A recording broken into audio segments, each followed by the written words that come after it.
नमस्कार विद्यार्थी मित्रांनो, स्वागत आहे तुमचं आपल्या चॅनल MPSC विषयावरती. तर बघा, पॉलिटीमध्ये आज आपलं 4थं प्रकरण आहे प्रस्तावना. याच्यावरती आयोगाने आतापर्यंत 70 प्रश्न विचारलेले आहेत.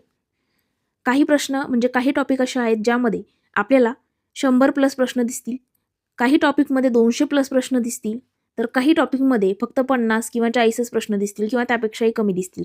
आता 100 पेक्षा कमी असणारा आहे प्रस्तावना. आता प्रस्तावना बघा, प्रस्तावनावरती प्रश्न कसे आहेत, आता कोणताही टॉपिक असू द्या त्या टॉपिकमध्ये काय काय बघायचे आपल्याला. टॉपिक जो आहे, आता जसं की आपण कंबाईन PYQ अनालिसिस घेतलं होतं त्या पद्धतीने बघा, लक्ष द्या. त्या टॉपिकमध्ये सपोज आपण असं पकडू की पॉलिटीमध्ये फक्त 10 टॉपिक आहेत. आपल्याला पॉलिटीमध्ये किती आहेत? फक्त 10 टॉपिक आहेत. त्या 10 टॉपिकमधले असे 4 टॉपिक आहेत ज्यावरती दरवर्षी प्रश्न आहे. असे 4 टॉपिक आहेत दरवर्षी त्याच्यावरती प्रश्न आहे. हे टॉपिक तुम्हाला काय करायचे? परफेक्ट करायचे. त्याला 3 स्टार द्यायचे की हे तुम्हाला पाठच पाहिजे. झोपेतून उठलं तरी याचं उत्तर आलं पाहिजे. त्यामध्ये मग सपोज तो टॉपिक आहे, तो टॉपिक पूर्ण तुमच्या रेफरन्स बुकमधून वाचा, लाईन टू लाईन त्याच्यामध्ये आकडेवारी असेल त्या सगळ्या गोष्टी पाठ करा. ज्याचे साल वगैरे विचारलेले असतील आयोगाने, काही तारखा दिलेल्या असतील त्या पाठ करा. 360 अँगलने प्रश्न फिरवा. 21,000 मधून ते प्रश्न सगळे करा त्या टॉपिकवरचे. ते 21,000 मधले जेवढे ह्या 4 टॉपिकवरती आलेले प्रश्न आहेत, आपण 4 पकडलेत. असे भरपूर टॉपिक असतात ज्याच्यावरती दरवर्षी प्रश्न असतो. तर ते 21,000 मधून ते टॉपिक करायचे. ते 21,000 मधला एक ना एक प्रश्न करायचा आहे. समजला नाही बघा, कधी कधी काय होतं माहिती आहे का, 21,000 प्रश्न संच जेव्हा आपल्यासमोर असतो, त्या 21,000 प्रश्न संच समोर असल्यानंतर काही असे मुद्दे असतात आपल्यासमोर किंवा काही असे प्रश्न असतात की जे आपल्याला समजत नाही. त्यामुळे आपण ही सिरीज सुरू केलेली विजय शस्त्र बॅच म्हणून. कारण की एखादा जर प्रश्न तुम्ही एखाद्या प्रश्नाला अडकले की मग काय करतो आपण, लायब्ररीमध्ये एखादा सिनियर असतो त्याच्याकडे जातो, विचारतो. मग हा गोंधळ काही जण सेल्फ स्टडी करत असतात. त्यामुळे त्यांच्यासाठी ही बॅच खूप महत्त्वाची असणार आहे. कारण एकही प्रश्नाचं जर तुम्हाला वाटलं ना की आपल्याला प्रस्तावनामधला प्रश्न क्रमांक 7 हा समजला नाही किंवा मग याचं उत्तर हेच का आलं, मग त्यासाठी तुम्हाला ही बॅच आहे. त्यामुळे चला, आता तुमचा थोड्या वेळ न घेता आपण आपल्या लेक्चरला सुरुवात करूया. प्रस्तावनाचं पहिला टॉपिक आहे योग्य कथन ओळखा.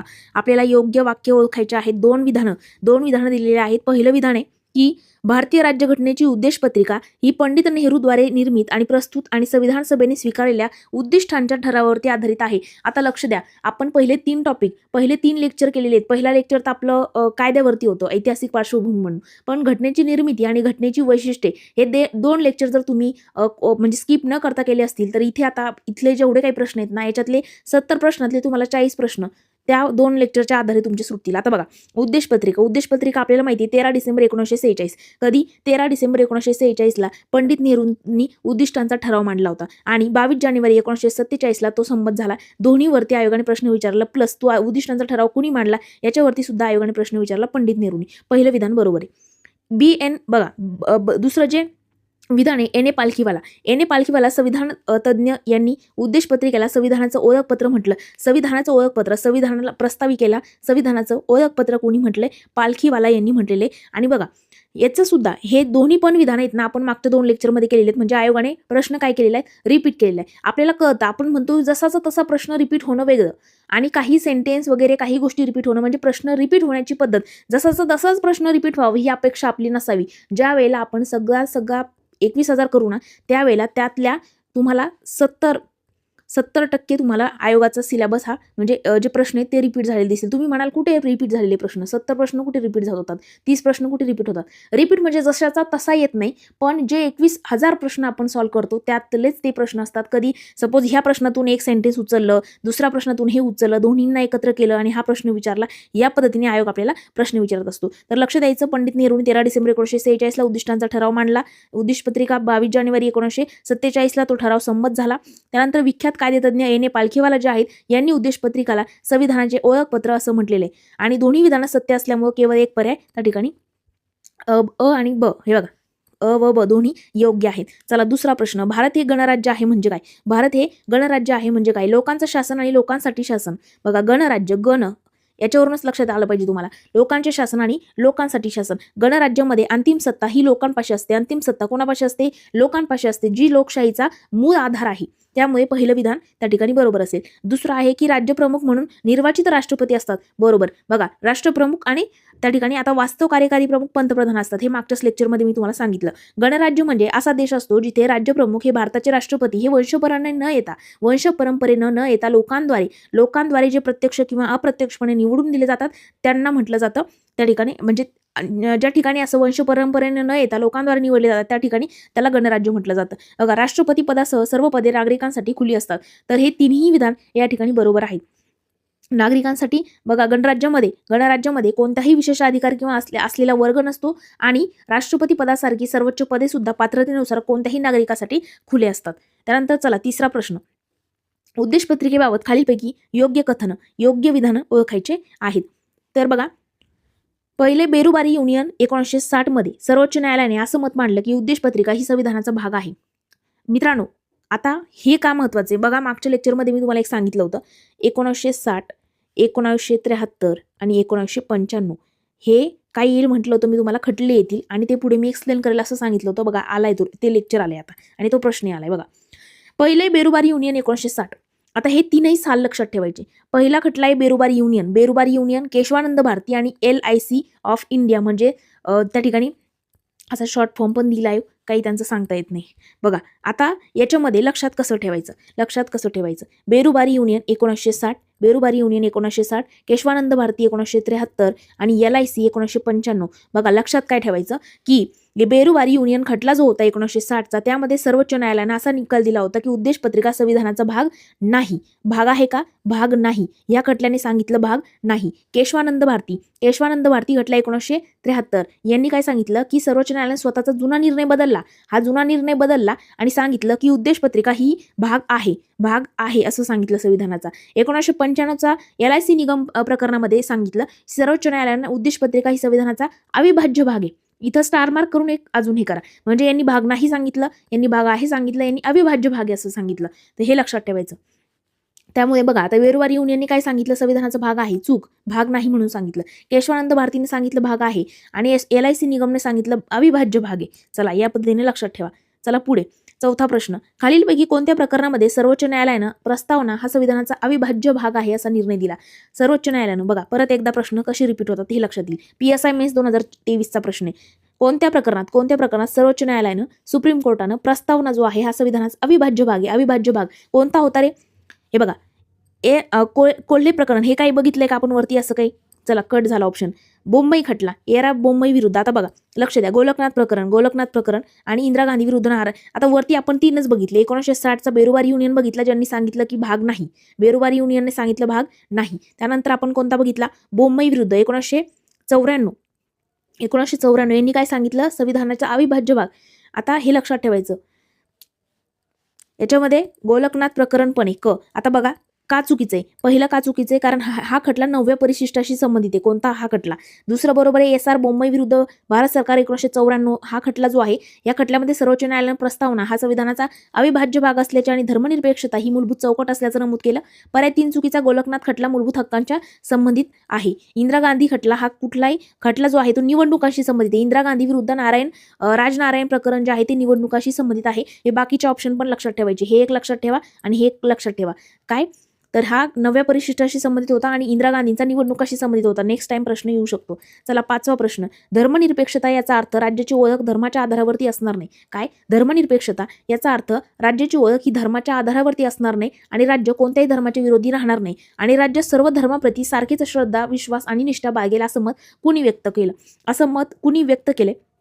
असा प्रश्न विचारलाय. मित्रांनो, या ठिकाणी बघा, सर्वपल्ली राधाकृष्णन जे होते यांनी, कारण भारताचे दुसरे राष्ट्रपती डॉक्टर सर्वपल्ली राधाकृष्णन जे होते यांनी भारतीय धर्मनिरपेक्षतेचं वर्णन करताना सर्व धर्म समभाव या तत्वाचा पुरस्कार केला होता आणि वरील व्याख्या त्या ठिकाणी मांडली होती. आणि हे तीनही ऑप्शन चुकीचे आहेत. का? कारण जरी या नेत्यांनी धर्मनिरपेक्षतेचा पुरस्कार केला असला तरी दिलेलं विशिष्ट विधान हे डॉक्टर राधाकृष्णन यांचं आहे. त्यामुळे याचं हे उत्तर बरोबर असेल. त्यानंतर पुढे 6वा प्रश्न. आणीबाणीच्या काळामध्ये 42वी घटना दुरुस्ती 1976 नुसार राज्यघटनेच्या प्रस्तावनेमध्ये डॅश डॅश शब्द समाविष्ट करण्यात आले. आणीबाणीच्या काळात काय विचारले? आणीबाणीच्या काळामध्ये 42वी घटना दुरुस्ती 1976 नुसार कोणते शब्द ऍड करण्यात आले? मित्रांनो, मागच्या लेक्चरमध्ये सांगितलं होतं. काय? समाजवादी, धर्मनिरपेक्ष आणि एकात्मता. बघा, समाजवादी, धर्मनिरपेक्षता आणि एकात्मता. तर याच्यावरून काय लक्षात ठेवायचं? इथे समाजवादी आणि धर्मनिरपेक्ष आहे, हे केलं आपण ऍड. न्याय आणि स्वातंत्र्य केले का ऍड? नाही. समानता आणि बंधुभाव काय? नाही. एकता आणि एकात्मता, एकता नाही फक्त एकात्मता, एकात्मता हे लक्षात ठेवायचं. चला उत्तर क्रमांक 1च आपलं बरोबर असेल. पर्याय क्रमांक 1, 42व्या घटना दुरुस्तीने प्रस्तावनेमध्ये समाजवादी, धर्मनिरपेक्ष आणि एकात्मता हे 3 शब्द जोडले आणि बाकीचं सगळे विधान का चुकीचे ते वरती मी एक्सप्लेन केलं. चला 7वा प्रश्न, जोड्या लावा उद्देशपत्रिकेचं महत्त्व विचारले. आपल्याला जोड्या लावाला प्रश्न आहे, के.एम. मुन्शी, पंडित ठाकूरदास भार्गव, अर्नेस्ट बार्कर, हिदायतुल्ला. आता मागच्या 2 लेक्चरमध्ये के.एम. मुन्शी पण आले, ठाकूरदास भार्गव पण आले होते. आता इथे नवीन 2 नावं आहेत, अर्नेस्ट बार्कर आणि हिदायतुल्ला. आता यांच्याबद्दल आपल्याला लक्षात ठेवायचे. आता इथं काय आपल्याला विचारले, तर कुणी काय म्हटले असं विचारले. तर बघायचं, के.एम. मुन्शी उद्देशपत्रिका ही सार्वभौम लोकशाही प्रजासत्ताकाची कुंडली आहे. मुन्शी, के वरून कुंडली असं लक्षात ठेवा.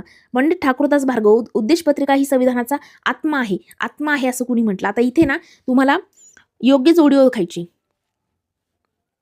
तर बघा, पंडित अर्नेस्ट बार्कर, उद्देशपत्रिका ही संविधानाची मुख्य गोष्ट की नोट आहे हे लक्षात ठेवायचं.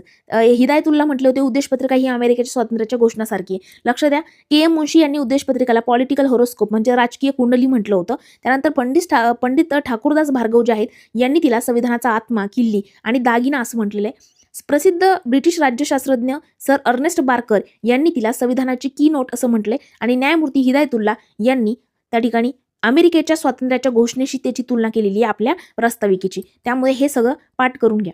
जोड्या लावा. चला 8वा प्रश्न आहे, भारतीय संविधानाच्या उद्देशपत्रिकेबाबत विधान. कुणी काय विधान केलेलं आहे? एन.ए. पालखीवाला. बघा, आता आपल्याला इथे पण काय करायचंय, जोड्या लावायच्या आहेत. कुणी काय म्हटले? आत्ताच मी काय सांगितलं रे, की के.एम. मुन्शी, क वरून असं लक्षात ठेवा म्हटलं होतं की कुंडली, राजकीय कुंडली. सीचं उत्तर असेल सार्वभौम लोकतंत्रात्मक प्रजासत्ताकाची कुंडली. सीचं 4 असणार इथं आहे का ऑप्शन? बघा, एकच ऑप्शन आहे म्हणजे हे तिन्ही कट होतात. एक जरी माहित असलं ना, एक जर ट्रिक लक्षात ठेवली तुमचा हा प्रश्न सुटत होता. पण तरी चला बघू. एन.ए. पालखीवाला काय म्हटले होते? संविधानाचं ओळखपत्र आहे म्हटले होते. पंडित ठाकूरदास भार्गव काय म्हटले होते? आत्मा आहे म्हटले होते. ठाकूरदास भार्गव आत्मा आहे म्हटले होते. के.एम. मुन्शी कुंडली म्हटले होते आणि एम. हिदायतुल्ला अमेरिकन स्वातंत्र्याच्या जाहीरनाम्याशी त्यांनी तुलना केली होती. हे लक्षात ठेवायचं. चला, कशा पद्धतीने प्रश्न रिपीट होतात हे लक्षात येईल तुम्हाला. स्पष्टीकरण वाचू. प्रसिद्ध कायदेतज्ञ एन.ए. पालखीवाला यांनी उद्देशपत्रिकाला identity card of the Constitution म्हणजे संविधानाचं ओळखपत्र म्हटलं. पंडित ठाकूरदास भार्गव यांनी उद्देशपत्रिकेचं महत्त्व सांगताना तिला संविधानाचा आत्मा म्हटलं. के.एम. मुन्शी यांनी उद्देशपत्रिकेला पॉलिटिकल होरोस्कोप म्हणजेच आपल्या सार्वभौम लोकशाही प्रजासत्ताकाची कुंडली असं म्हटलं. आणि भारताचे माजी सरन्यायाधीश एम. हिदायतुल्ला यांनी असं मत मांडलं की उद्देशपत्रिका ही अमेरिकेच्या स्वातंत्र्याच्या जाहीरनाम्यासारखी आहे. कुणी म्हटलं असं? हिदायतुल्ला यांनी म्हटलेलं आहे. तीनदा रिपीट झालाय बरं. 3दा प्रश्न रिपीट झालेला. अजून पुढे 1-2 वेळेस होईल नक्कीच. बघा, 42वी घटना दुरुस्ती 1976 नुसार भारतीय राज्यघटनेच्या सरनाम्यामध्ये कोणते शब्द ऍड केले? आत्ताच वरती बघितलं बघा, 3ऱ्यांदा रिपीट झालाय प्रश्न. तर कोणते 2 ऍड केले रे? समाजवादी आणि धर्मनिरपेक्ष ऍड केले. खालचं का नाही? लोकशाही ऍड केला नाही. सार्वभौम आणि समाजवादी केला पण सार्वभौम नाही. लोकशाही आणि गणराज्य हे दोन्ही नाही. त्यामुळे पहिलं विधान त्या ठिकाणी बरोबर असेल.